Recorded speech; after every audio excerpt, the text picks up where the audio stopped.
Danger on two wheels. I lost my best friend right next to me, and I watched him get decapitated by a head-on collision. Valley motorcycle riders revealed the danger they face every day and offer some rules of the road everyone should follow.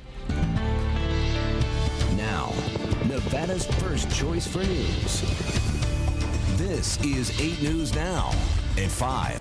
Motorcyclists around Las Vegas are asking drivers to put down their phones, pay attention to the road. They say distracted drivers are a big reason for many of our fatal accidents. Anchor Paul Johnsich is here with the story. Paul. In Nevada this year, fatal accidents involving motorcycles are up a whopping 50%. And motorcyclists are feeling so vulnerable out there that riders have developed a new sharing system where they can be alerted about any accident within minutes. Everyone. We find out through text messages. And when Mark Stroud crashed his Yamaha sport bike last year, this motorcycle forum, which is monitored by riders all over the valley, lit up like a Christmas tree. We try and find out any details and all details as fast as we can. Anytime there is a crash, the motorcycle fraternity wants to know what happened.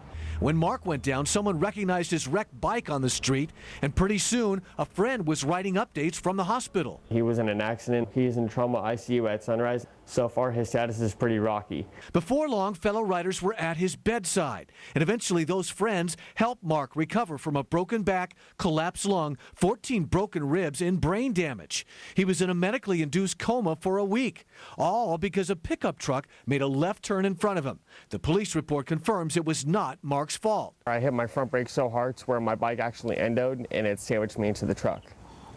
That's what broke my back. There was a tire tread on the back of my white leather jacket. In many ways, it was the typical motorcycle crash. People inside the truck walked away without a scratch. But the cyclist, this time it was Mark, was nearly killed. And there was nothing he could do about it.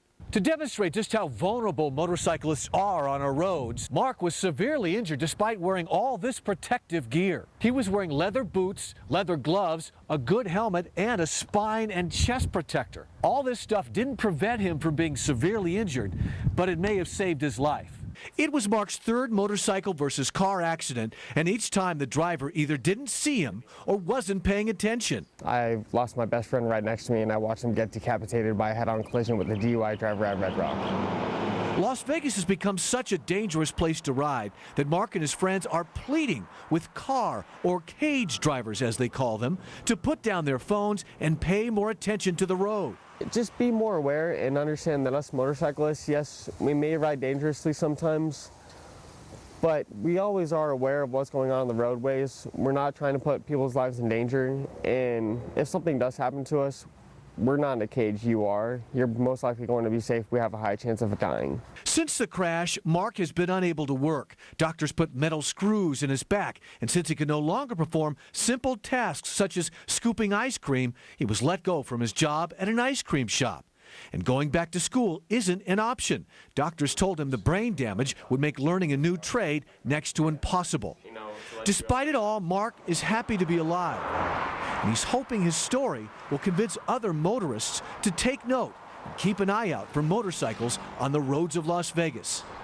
This spike in car versus motorcycle accidents has prompted Governor Sandoval to declare May Motorcycle Safety Awareness Month. You'll see billboards statewide reminding people to respect my space, respect my life, and share the road. So they're feeling very vulnerable out there. Yes, Rex. you can see why. Yeah. Thank you, Paul. Thanks, Paul.